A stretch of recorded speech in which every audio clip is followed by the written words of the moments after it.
here. Oh no, I mean, I've failed more times. I've been fired from more jobs than most people have had. I mean, I've been called a dumbass idiot that'll never accomplish anything. Oh yeah, are you kidding me? I got fired. And did you deserve to be not called names? But it didn't matter. It didn't matter. Yeah. It was what it was. I mean, whoever's in charge is in charge. To me, the definitions of success isn't how much you have in the bank. It's not, what you drive or how you fly. It's, do you wake up every morning with a smile on your face, excited about your life and excited about the day? And to me, that's the goal every day. And so far, knock on wood, that's what I've been able to. Standpoint, when you have a setback, when you have a tough day, what do you say to your people? What do you say to the family? The conversations we've had today, that it's over. There's nothing you can do about it. You think for a second, is there anything I can change? You think for another second, what have I learned so I can do it differently next time? And then you move forward and say, what are our options? I'm a big believer you have to re-earn your business every single day. You have to look to see whether or not you need to reinvent your business every day, because there's someone out, there's some 12-year-old, 8-year-old going to UT, SMU, all these great things I just talked about, this great talent, and they're out there trying to kick your butt. Right? And if I'm going to stay ahead, whether it's the NBA or any of my companies, I have to keep on moving forward. And that's the way it is with the Mavericks.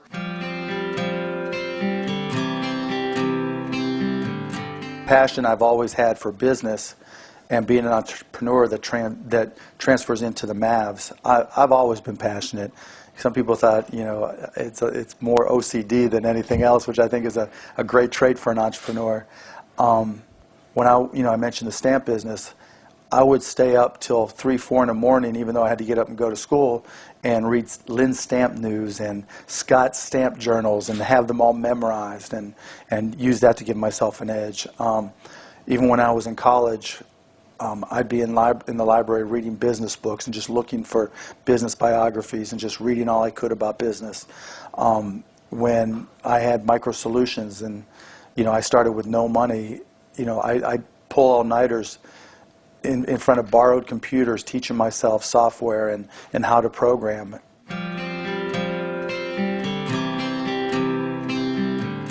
You've got to be differentiated and unique. You've got to know what your core competency is and be great at it. I think what people fail to realize is that there's got to be a defining feature of your company, and you've got to be the best in the world at that. Whatever industry you're in, if you don't know more about it than anybody else in the world, whoever those other people are that know more are going to kick your ass.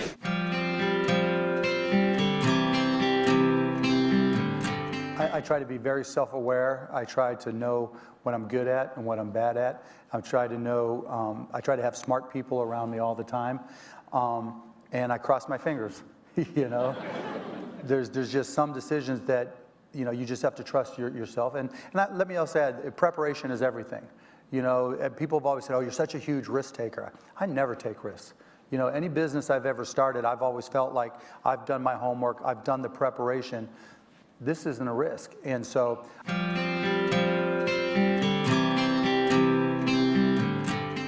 Personally, I think every time is a perfect time to start a business. There's no bad times. If you do the work, if you do the preparation, you'll know when it's time.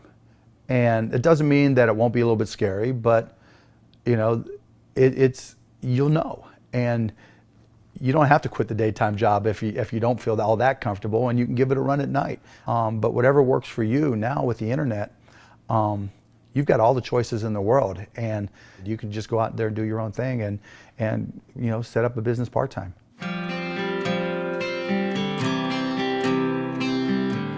That companies do or startups do, they come up with an idea, they'll Google it, and if they don't see it in the first 2 pages, they think it's original.